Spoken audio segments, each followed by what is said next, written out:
वो आज कई दिनों बाद किसी को फोन कर रहा था। फोन करने के बाद वो कहता है कि मुझे एक जवान लड़की चाहिए। वैसे उसका नाम हुमान था और वो जल्दी ही 90 का होने वाला था। हुमान एक मशहूर पत्रकार था। वो जो भी लिखता था लोग उसे जरूर पढ़ते थे। अगले दिन हुमान फिर से विनी नाम की लेडी को फोन करता है। विनी लड़कियों से गलत काम करवाती थी और उसने हुमान के लिए कई बार लड़कियों का इंतजाम किया था। हुमान आज भी उससे जवान लड़की की मांग करता है। वो विनी को समझाता है कि मैं अपना 90वां जन्मदिन जवान लड़की के साथ मनाना चाहता हूँ। विनी उससे वादा करती है कि वो जल्दी ही लड़की का इंतजाम कर देगी। दूसरी तरफ एक फैक्ट्री में कई लड़कियां काम कर रही थीं। इसी फैक्ट्री में रीना नाम की लड़की भी काम करती थी और उसकी उम्र 20 के आसपास की थी। रीना की माँ कई महीनों से बीमार थी, इसलिए उसे पैसों की सख्त जरूरत थी। उधर हुमान अपने घर में था। उसके घर की नौकरानी अपना काम कर रही थी। नौकरानी को देखते ही हुमान को याद आने लगा कि जब वो जवान हुआ करता था तो नौकरानी की गुफा में कहीं भी पानी निकाल देता था। नौकरानी कई सालों से हुमान के घर काम कर रही थी और उसने बहुत बार हुमान का पानी निकाला था। वैसे हुमान आज रात 90 का होने वाला था, इसलिए वो तैयार होकर विनी के घर की तरफ चल पड़ता है ताकि जवान लड़की के साथ अपना जन्मदिन मना सके। वो जैसे ही विनी के घर में पहुंचता है तो विनी पहले उसका स्वागत करती है और फिर कहती है कि तुम इतने बूढ़े हो चुके हो लेकिन आज भी तुम्हें लड़कियों का शौक है। हुमान उसकी बात को हंसकर टाल देता है। विनी पिछले 30 सालों से हुमान के लिए लड़कियों का इंतजाम कर रही थी और अब भी वो उसे जवान लड़की के पास लेकर जा रही थी। हुमान ने आज तक शादी नहीं की थी क्योंकि उसे किसी लड़की से प्यार नहीं हुआ था। वैसे भी वो लड़कियों को मजे की चीज ही समझता था। जल्दी ही विनी उसे एक कमरे के बाहर रोककर चली गई। हुमान जब कमरे में आता है तो उसे बिस्तर पर एक जवान लड़की नजर आती है। इस लड़की का नाम रीना था। ये वही रीना थी जो फैक्ट्री में काम करती थी। रीना का बदन देखकर हुमान हैरान हो गया। वो जल्दी जल्दी ताकत की गोली खाकर रीना के पास आता है। रीना ने अपने चेहरे पर रंग लगा रखा था ताकि हुमान बाद में उसे पहचान न सके। हुमान उसके साथ करने की कोशिश तो करता है लेकिन रीना उसके लिए तैयार नहीं थी। हुमान भी उसके साथ कोई जबरदस्ती नहीं करता, इसलिए काफी कोशिशों के बाद वो चुपचाप सो जाता है। अगली सुबह हुमान रीना के पास पैसे रखता है और फिर चुपचाप वहाँ से चला जाता है।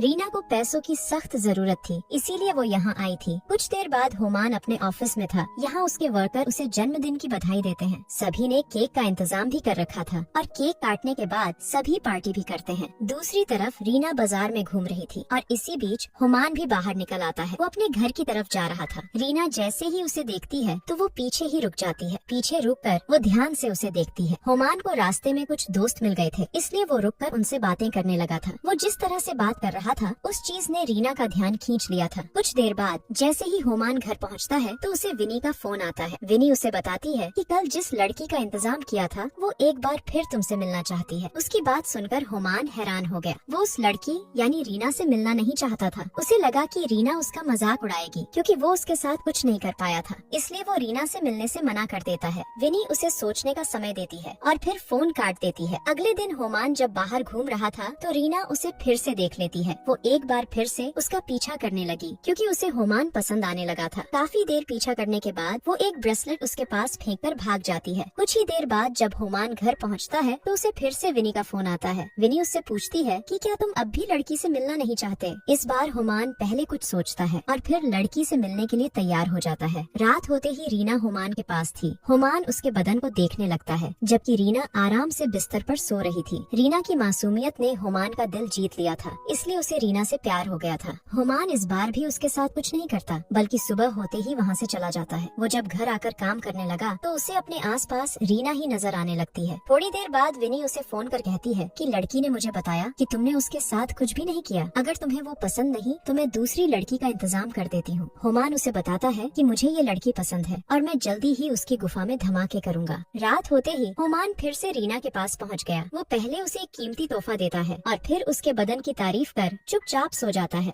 हुमान ने जिस तरह रीना की तारीफ की थी वो चीज रीना को बेहद अच्छी लगी थी। उसे हुमान का कीमती तोहफा भी बेहद पसंद आया था। अगली रात हुमान फिर से रीना के पास आता है और इस बार वो उसकी गुफा में धमाके कर देता है। अब रीना पूरा दिन फैक्ट्री में काम करती और रात होते ही विनी के घर पहुंच जाती और वहाँ हुमान उसकी गुफा में धमाके करता। कुछ दिनों बाद जब हुमान अपने घर में काम कर रहा था तो उसकी नौकरानी उससे पूछती है कि तुम रात को कहाँ जाते हो। हुमान उसकी बात का जवाब नहीं देता, मगर जब नौकरानी उससे कई बार पूछती है तो वो गुस्से में आकर उसे अपने काम से मतलब रखने को कह देता है। रात होते ही रीना फिर से हुमान के पास पहुंच गई। दोनों ने एक दूसरे का पानी निकाल दिया था और अब हुमान उसे कहानियाँ पढ़कर सुना रहा था। कहानी खत्म होते ही दोनों सो जाते हैं। देर रात को जब रीना बाथरूम में थी तो विनी हुमान को जगाकर कहती है कि मुझे तुम्हारी मदद चाहिए। इतना कहकर वो हुमान को एक कमरे में लाती है यहाँ एक बंदे की लाश पड़ी थी। लाश देखकर होमान हैरान हो गया। वो विनी से पूछता है कि ये कौन है और इसे किसने मारा। विनी उसे बताती है कि ये भी तुम्हारी तरह यहाँ मजे करने आता था। ये जिस लड़की के साथ मजे करता था वो इसे मारकर इसके पैसे लेकर भाग गई। विनी बंदे की लाश ठिकाने लगाना चाहती थी, इसीलिए वो होमान को यहाँ लेकर आई थी। उधर रीना बाथरूम में अपना चेहरा साफ कर रही थी। वो जैसे ही बाहर आती है तो विनी की गोद में लाश देख लेती है। लाश देखकर वो भी बेहद डर गई और वो पीछे ही छुप जाती है। देखते ही देखते विनी ने लाश एक बंदे को सौंप दी जो लाश को दूर फेंकने वाला था। रीना ये सब देखकर विनी और होमान को कातिल समझ लेती है। उसे लगा कि वो दोनों उसे भी मार सकते हैं, इसलिए वो डर कर वहाँ से भाग जाती है। होमान जब कमरे में आता है तो उसे कमरे में रीना नहीं मिलती। वो उसे कई बार पुकारता है लेकिन वो तो पहले ही भाग चुकी थी। अब कहानी कई दिनों बाद शुरू होती है। रीना कई दिनों से होमान के पास नहीं आई थी, इसलिए होमान उसे शहर में ढूंढने लगा था। शहर में उसे कई बार रीना का वहम भी हुआ, लेकिन कई कोशिशों के बाद भी उसे रीना नहीं मिलती। वो पूरा दिन रीना के बारे में ही सोचता रहता। वो जब भी आंखें बंद करता तो उसके सामने रीना आ जाती। वो साला पूरी तरह रीना के लिए पागल हो गया था और उसे हर हाल में पाना चाहता था। विनी पुलिस के डर से भाग गई थी, इसलिए होमान को रीना के बारे में कुछ भी पता नहीं चल रहा था। रीना को ढूंढते ढूंढते वो फैक्ट्री में भी पहुंच गया। फैक्ट्री में रीना तो मौजूद थी, लेकिन होमान उसे पहचान नहीं पाया था। होमान ने अपनी तरफ से पूरी कोशिश की थी, लेकिन फिर भी उसकी सारी कोशिशें रीना को ढूंढ नहीं पाई थी। इसी बीच उसे पता चल जाता है कि विनी कहाँ छुपी हुई है। वो उसके पास जाकर उससे रीना के बारे में पूछता है। विनी उसे रीना के बारे में कुछ नहीं बताती, बल्कि उसे सही समय आने का इंतजार करने को कहती है। दूसरी तरफ रीना भी होमान से मिलना चाहती थी। वो भी उससे प्यार करती थी, लेकिन हालातों के कारण उससे मिलना नहीं चाहती थी। ऐसे ही एक दिन होमान के घर एक खत आता है।